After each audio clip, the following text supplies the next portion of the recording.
الحمد لله وكفى والصلاة والسلام على رسول الله المصطفى وعلى آله وصحبه ومن وفى أما بعد فيا عباد الله أوصي نفسي وإياكم بتقوى الله فقد فاز المتقون فلا تموتن إلا وأنتم مسلمون فقال تعالى مذكرا بذلك يا أيها الذين آمنوا اتقوا الله حق تقاته ولا تموتن إلا وأنتم مسلمون يا أيها الذين آمنوا إذا نودي للصلاة من يوم الجمعة فاسعوا إلى ذكر الله وذروا البيع ذلكم خير لكم إن كنتم تعلمون. Hadirin jemaah Jumat yang insyaallah tanpa kecuali seluruhnya dimuliakan, dirahmati oleh Allah Subhanahu wa taala. Mengawali Jumat ini, khatib mengajak pada kita semua untuk bersyukur kepada Allah Subhanahu wa taala masih diberikan kita semua kesempatan untuk menunaikan ibadah Jumat berjamaah. Ini adalah bagian yang mesti kita syukuri karena perintah Jumat dalam Al-Quran dilekatkan dengan kalimat iman sekaligus menandakan ukuran tingkat keimanan seorang hamba. Quran surah ke-62 dengan namanya Al-Jumu'ah di ayat ke-9.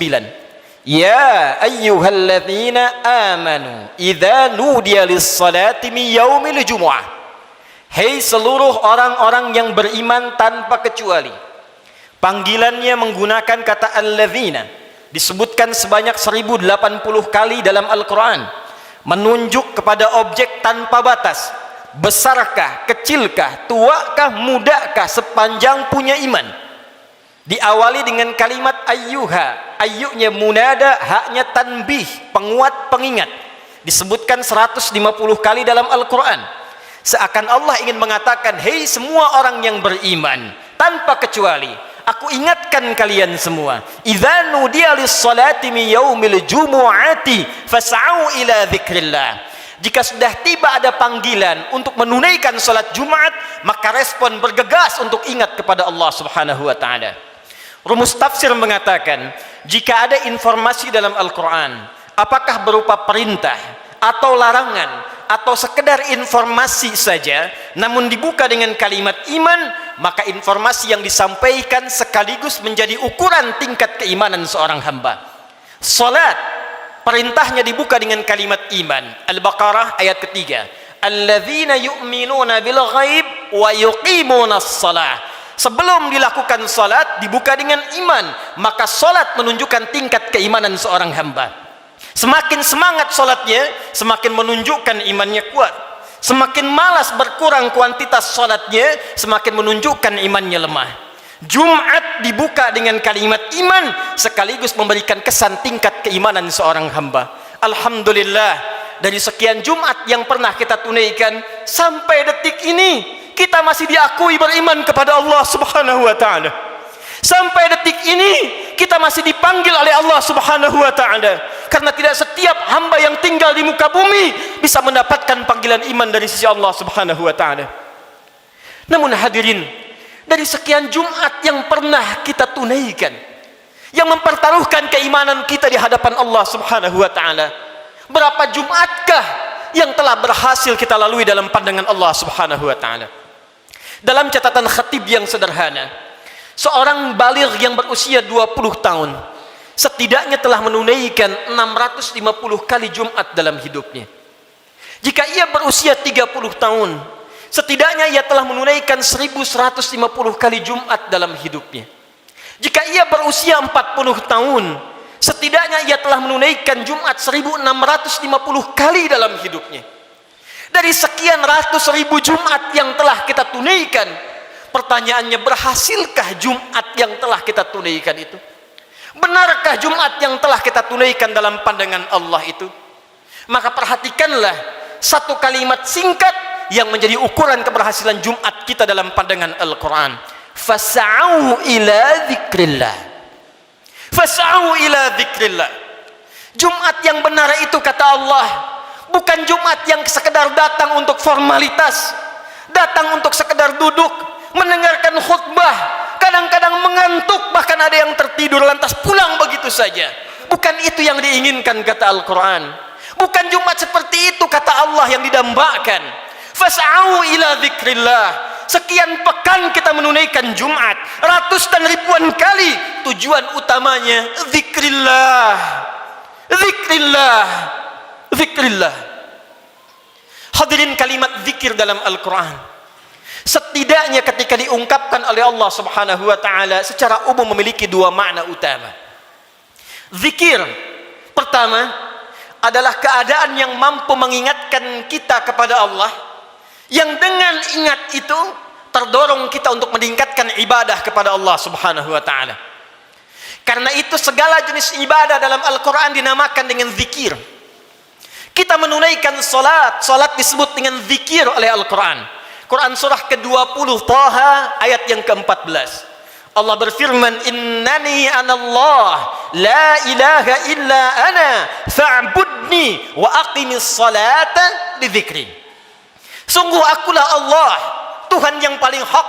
Tidak ada Tuhan yang layak dipertuhankan, disembah selain aku, kata Allah. Fa'budni, maka sembah aku. Bagaimana caranya ya Allah? Wa aqimis salah, tunaikan salat, tunaikan salat li dzikri, sebagai bagian zikir kepadaku, kata Allah. Jadi saat kita menunaikan salat, itu adalah zikir kita kepada Allah Subhanahu wa ta'ala. Kita datang menunaikan ibadah Jumat. Di Jumat diberikan tausiah, di Jumat diberikan pengingat, di Jumat diberikan wasiat meningkatkan takwa. Di antara ciri takwa yang pertama adalah semakin banyaknya kita meningkatkan ibadah salat kita kepada Allah Subhanahu wa taala. Dzalikal kitabu la raiba fi hudal lil muttaqin. Siapa orang takwa ini? Alladzina yu'minuna bil ghaib wa yuqimunas shalah.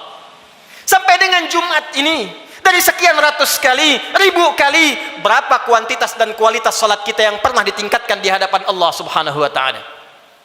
Jangan-jangan sampai ribuan kali Jumat, salatnya masih standar-standar saja, masih yang fardu saja, tahajud masih belum mampu bangun, duha belum dikerjakan, selama hidup gak pernah salat syuruk, selama hidup kurang rawatib, tapi cita-citanya berjumpa dengan Allah, bersua dengan Rasulullah SAW. Mana bakal kita di hadapan Allah?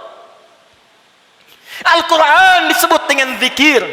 Quran surah ke-54 ayat 17, ayat 22, ayat 32, ayat ke-40. Walaqad yassarnal Qur'ana lidzikri fahal min muddakir. Sungguh kami telah mudahkan Al-Quran. Sungguh kami telah mudahkan Al-Quran. Telah mudahkan Al-Quran untuk apa? Lidzikri, untuk dijadikan zikir kepada Allah Subhanahu wa ta'ala. Bacaan Quran itu zikir. Karena itu ketika Anda baca Al-Quran, Anda merasa lebih dekat dengan Allah Subhanahu wa ta'ala. Mempelajari Al-Quran itu zikir. Karena itu ketika Anda mengkaji tafsir Al-Quran, bukankah Anda merasa lebih dekat dengan Allah Subhanahu wa ta'ala? Menghafal Quran itu zikir. Karena itu para penghafal Quran semakin dekat keadaannya dengan Allah Subhanahu wa ta'ala. Dari sekian aktivitas kehidupan yang telah kita lalui sampai dengan detik Jumat ini, berapa banyak Al-Quran telah kita hidupkan? Berapa banyak Al-Quran telah kita bacakan? Jangan-jangan Jumat ini pun belum sempat baca Al-Quran. Jangan-jangan telah berlalu sekian hidup kita belum sempat menghafal Quran dengan baik. Salat belum dimengerti bacaannya. Puluhan tahun salat tidak mengerti apa yang dibaca dalam salat. Mau sampai kapan? Bagaimana salatnya bisa khusyuk kalau tidak paham apa yang dibacakan? Al-Quran belum sempat dipahami, jangankan menghafal, sudah puluhan tahun untuk baca saja nggak sanggup bacakan dengan baik. Berapa lama lagi waktu yang dibutuhkan? Bukankah hadisnya sahih At-Tirmidzi nomor hadis 2015 itu, saat seseorang akan masuk surga, maka perintah pertama yang dimintakan oleh Allah adalah membacakan Al-Quran yang ia biasa bacakan saat di muka bumi. Faqra wartaqi fa inna akhira qiraatika akhiru manzilatika fil jannah. Baca Quran yang biasa engkau bacakan saat di dunia itu, akhir bacaan Quranmu, itulah kedudukanmu di surga di sisi Allah Subhanahu wa ta'ala. Karena itulah perhatikan anak-anak di Palestina dengan keadaan yang sangat terbatas, anak-anak di Libya dengan keadaan yang tidak mudah, karena cita-citanya menghadap Allah dalam kebaikan, surga tingkat tertingginya, mereka berlomba menghafal Al-Quran. Alhamdulillah, di Indonesia sekarang anak-anak kecil sudah menghafal Al-Quran, yang lumpuh otak menghafal Al-Quran, yang tidak bisa melihat menghafal Al-Quran, dan kebanyakan mereka masih belum baligh. Anak baligh sebelum waktu sholat sudah berjamaah datang ke masjid. Anak belum baligh sudah mulai menghafal Al-Quran, sudah lancar bacaan Quran, sudah banyak hafalan Quran. Duhai anda yang 40 tahun, 50 tahun, 60 tahun, berapa banyak bekal yang disiapkan untuk menghadap Allah subhanahu wa ta'ala. Harta yang dikumpulkan selesai sudah. Dengan kematian tuntas. Uang itu tidak berguna lagi. Kendaraan yang dikumpulkan, dipajang, dipamerkan, tidak ada manfaat lagi. Bekal apa yang kita bawa menghadap pada Allah subhanahu wa ta'ala? Zikir kita, amal soleh kita. Apa yang anda gunakan dengan uang itu? Infak, itulah zikir kepada Allah subhanahu wa ta'ala. Salat, kendaraan yang mengantarkan anda untuk Jumat, untuk ta'lim, untuk mendekat kepada Allah. Bekerja, beramal soleh, itulah zikir kita di hadapan Allah subhanahu wa ta'ala. Sampai dengan detik Jumat ini, berapa banyak aset yang telah Allah titipkan kepada kita digunakan untuk zikir kepada Allah subhanahu wa ta'ala.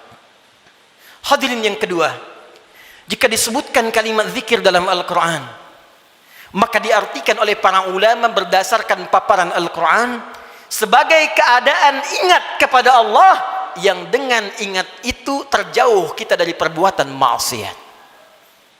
Pertama, terdorong kita mengumpulkan amal saleh. Yang kedua, terjauh kita dari perbuatan maksiat. Zikir, keadaan ingat kepada Allah subhanahu wa ta'ala. Karena kita ingat kepada Allah, kita merasa diawasi oleh Allah subhanahu wa ta'ala. Kita merasa dilihat oleh Allah, kita merasa didengar oleh Allah. Karena itu orang yang merasa dilihat oleh Allah, maka mustahil dia bisa berbuat maksiat dalam kehidupannya. Keluar dari masjid mustahil tertukar sandal, karena ketika ia akan gunakan, ia merasa dilihat oleh Allah subhanahu wa ta'ala. Mustahil berbuat curang dalam pekerjaannya, mustahil ia korupsi, mustahil ia mencuri, mustahil ia membegal, mustahil ia berselisih, mustahil ia membuat hoax, mustahil ia berbuat maksiat, karena ia merasa dilihat dan didengar oleh Allah subhanahu wa ta'ala. Karena itulah sampai dengan detik Jumat ini, berapa banyak Jumat kita yang telah memberikan manfaat dalam hidup kita. Dari Jumat ke Jumat, jangan-jangan bahkan datang ke Jumat pun masih bermaksiat juga. Ada yang tanpa malu datang ke Jumat, belum selesai urusannya dengan Allah subhanahu wa ta'ala. Ada yang belum bertobat, di kantongnya masih ada handphone dengan gambar-gambar yang tidak senonoh. Apa tidak malu sholat menghadap Allah, di handphonenya ada koleksi gambar-gambar yang tidak disenangi Allah subhanahu wa ta'ala. Ada video-video yang tidak Allah sukai. Ada hubungan dengan orang tua yang belum selesai, ada hubungan dengan tetangga yang belum tuntas, ada hubungan dengan anak istri yang belum tuntas. Cita-cita masuk surga, cita-cita berjumpa dengan Rasulullah sallallahu alaihi wasallam. Amal apa yang telah anda siapkan? Apa tidak malu menghadap Allah dengan lumuran maksiat? Apa tidak malu berjumpa dengan Rasulullah berlumur maksiat? Perhatikan saudara, bila sampai Jumat ini ratusan kali, ribuan kali belum membantu kita, membuat kita ingat kepada Allah, maka perhatikanlah peringatan Allah yang disampaikan 15 abad yang lalu, bahkan sejak di era sahabat Rasulullah sallallahu alaihi wasallam. Quran surah ke-57 Al-Hadid di ayat yang ke-16. Ayat ini diturunkan pada dua kondisi. Satu, saat kalangan orang beriman dari sahabat-sahabat Rasulullah yang semula berada di Mekah dalam keadaan terhimpit oleh kesulitan, tiba-tiba hijrah ke Madinah merasakan kenikmatan. Dengan nikmat itu bisa nyaman makan kembali, minum kembali, nyaman beraktivitas. Yang semula tertekan, terintimidasi saat berada di Mekah, hijrah ke Madinah mendapatkan segala kenyamanan. Dengan kenyamanan itu mulai lupa dengan Al-Quran, mulai lupa dengan kualitas salat yang sebelumnya khusyuk ditunaikan, mulai lupa dengan ingat kepada Allah. Maka turunlah Quran surah ke-57 ayat ke-16 ini.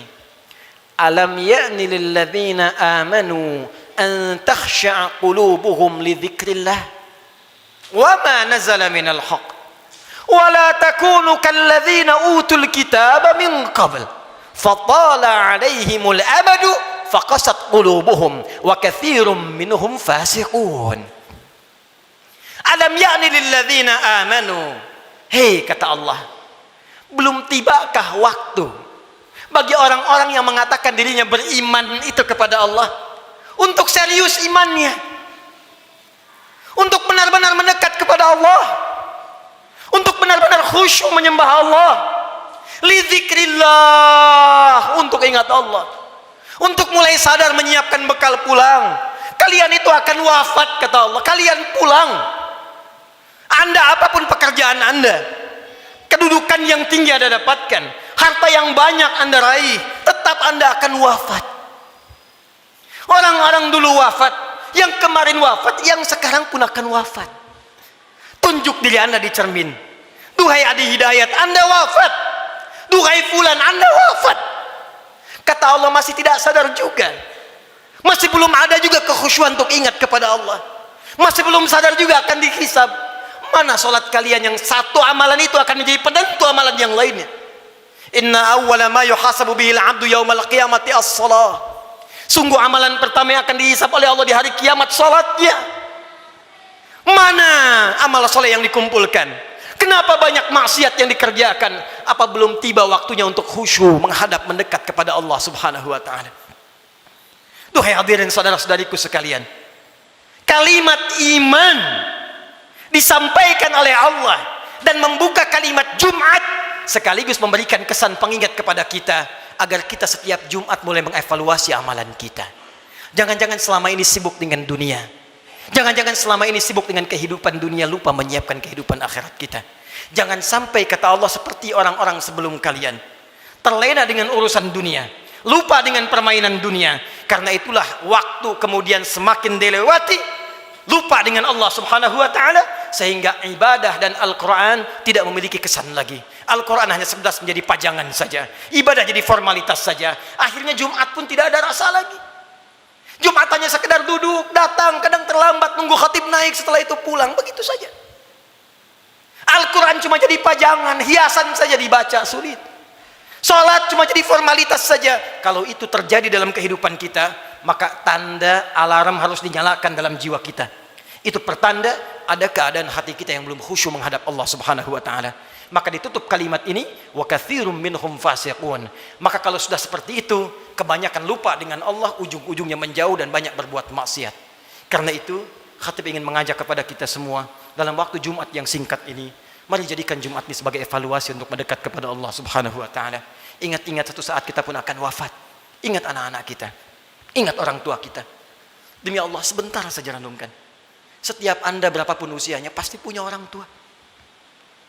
Mungkin di antara kita ada yang sudah wafat, yang ibunya berharap supaya anaknya mengantarkan amalan soleh. Anaknya rajin sholat, anaknya bisa baca Al-Quran, sehingga di akhirat dikumpulkan kembali.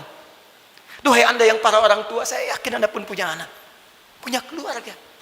Qu anfusakum wa ahlikum nar. Jangan sampai terpisah saat di akhirat nanti. Jaga diri baik-baik, jaga amalan kita, karena rasanya tibalah waktunya sekarang. Apa yang disampaikan Nabi di masa-masa yang telah lalu, hati-hati, akan tiba masa di mana maksiat itu akan hadir di sekitaran kita tanpa bisa dibatasi. Sekarang datang kepada kita sendiri. Di handphone ada maksiat, di TV ada maksiat, di internet ada maksiat, sehingga sulit membedakan mana yang benar, mana yang salah, mana yang baik, mana yang keliru. Pada saat itulah Nabi berpesan kepada kita, jika tiba masanya, segala berhijrah kepada Allah Subhanahu wa taala untuk memperbanyak amal soleh dan meninggalkan amalan yang sia-sia. Semoga kita dirahmati oleh Allah Subhanahu wa taala, segera diberikan kekhusyuan pada jiwa kita dan dikumpulkan dengan keluarga dalam keadaan yang baik untuk menghadap kepada Allah dan berpulang dalam keadaan husnul khatimah.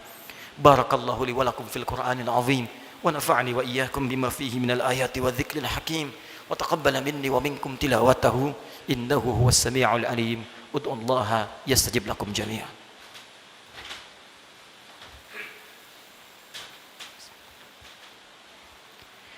Alhamdulillah wassalatu wassalamu ala rasulillah wa ala alihi wa sahbihi wa man wala wa ba'du fa ya ibadallah usi nafsi wa iyyakum bitaqwallahi faqad faza al-muttaqun fala tamutunna illa wa antum muslimun. Hadirin sekalian, sebelum kita berdoa memohon kepada Allah Subhanahu wa taala, perkenankan khatib membacakan kembali surah Al-Jumu'ah ayat ke-9 yang menjadi inti perjumpaan, pertemuan dan ibadah kita pada kesempatan kali ini. Quran surah ke-62 ayat ke-9 Allah berfirman, A'udzu billahi minasyaitonir rajim. Ya ayyuhalladzina amanu idza nudiya lis-salati min yaumil jumu'ati fas'au ila dzikrillah wa dzarul bai'. Dzalikum khairul lakum in kuntum ta'lamun. Hai semua orang yang beriman tanpa kecuali, jika telah diseru waktu hari Jumat untuk menunaikan salat Jumat, maka bergegaslah datang kepada Allah. Lalu renungkanlah dirimu dalam Jumat itu. Berapa banyak zikir yang telah engkau kumpulkan sampai Jumat itu. Dan bayangkanlah sampai saat itu engkau diwafatkan oleh Allah. Cukupkah bekal Anda menghadap kepada Allah? Renungkanlah sampai Jumat ini sebelum kita berdoa. Apakah telah cukup sholat kita sebagai bekal untuk pulang kepada Allah? Apapun profesi kita. Pengusahakah Anda? Pejabatkah? Tentarakah? Polisikah? Ustadzkah? Rakyat biasakah? Berapa banyak bekal kita telah disiapkan menuju Allah? Dan renungkanlah berapa banyak maksiat telah kita kumpulkan. Malu di hadapan Allah kalau wafat dalam keadaan penuh maksiat. Mata bermaksiat, telinga bermaksiat. Berapa banyak lisan pernah digunakan untuk maksiat, mencela orang lain, ghibah, sehingga menjadikan hubungan tidak baik dengan sesama. Berapa banyak tangan telah dituliskan berbuat maksiat. Berapa banyak kaki melangkah pada perbuatan maksiat, sementara kita mengharap rahmat Allah Subhanahu wa taala. Fas'au ila dzikrillah. Kata Allah, sebelum kalian pulang selesai Jumat, berenung dulu. Karena itu para ulama mengatakan sebelum pulang tunggulah sejenak. Renungkan diri kita sampai kita merasakan perubahan. Sampai kita merasakan perbedaan antara masuk Jumat dengan keluar Jumat. Jangan sampai datang Jumat dengan pulang hatinya hambar biasa-biasa saja. Renungkan. Mungkin saat pulang di perjalanan kita wafat. Mungkin saat kembali bertemu keluarga kita wafat. Maka saat kita menyadari keadaan kita itu, khusyuklah berdoa kepada Allah.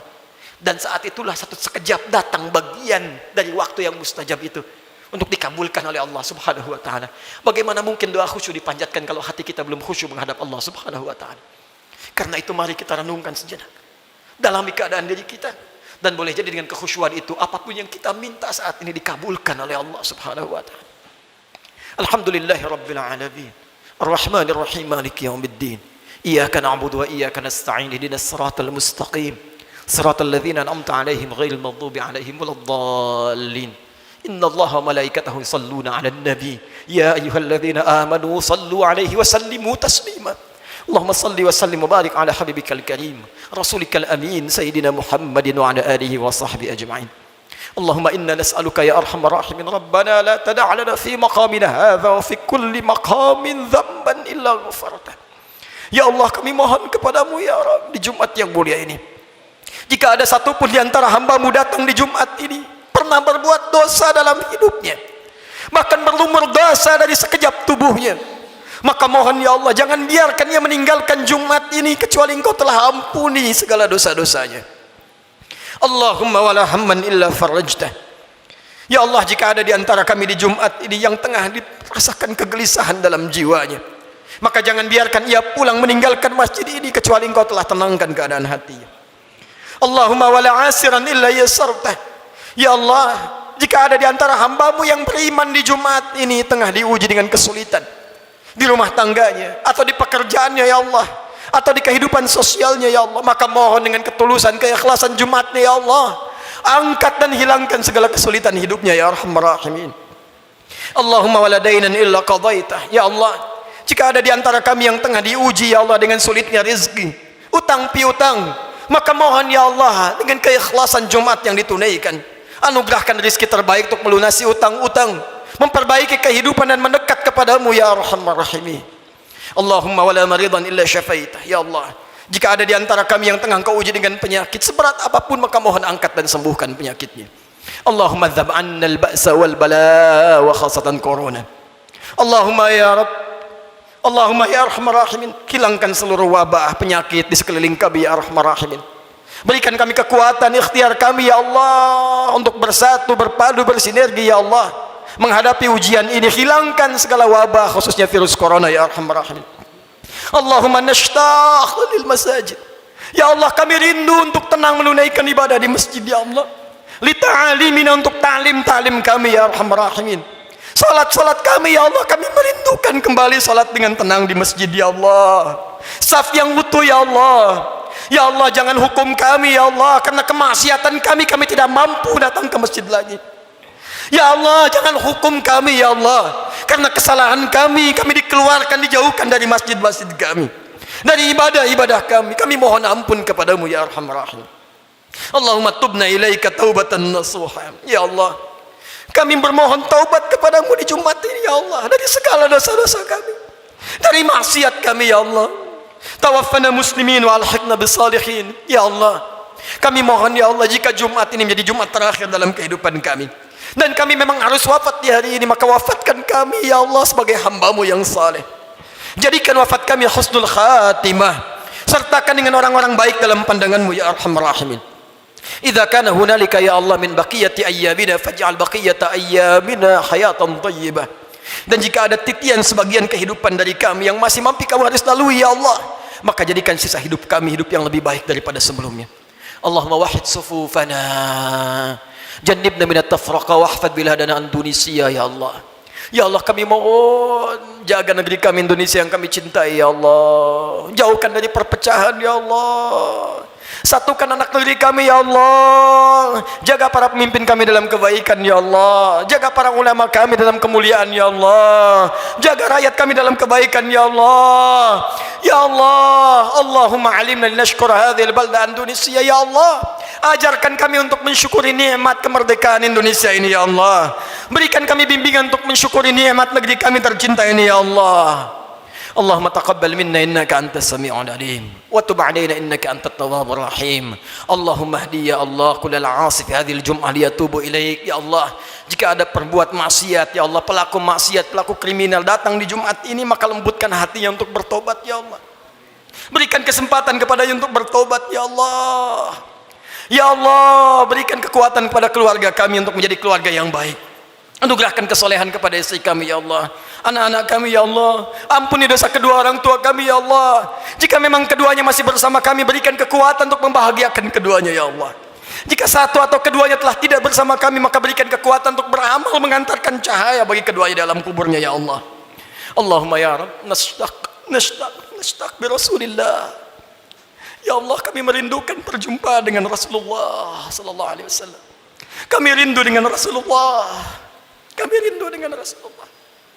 Ya Allah, berikan kekuatan ya Allah. Berikan kami kekuatan untuk beramal soleh agar punya bekal berjumpa dengan Rasulullah.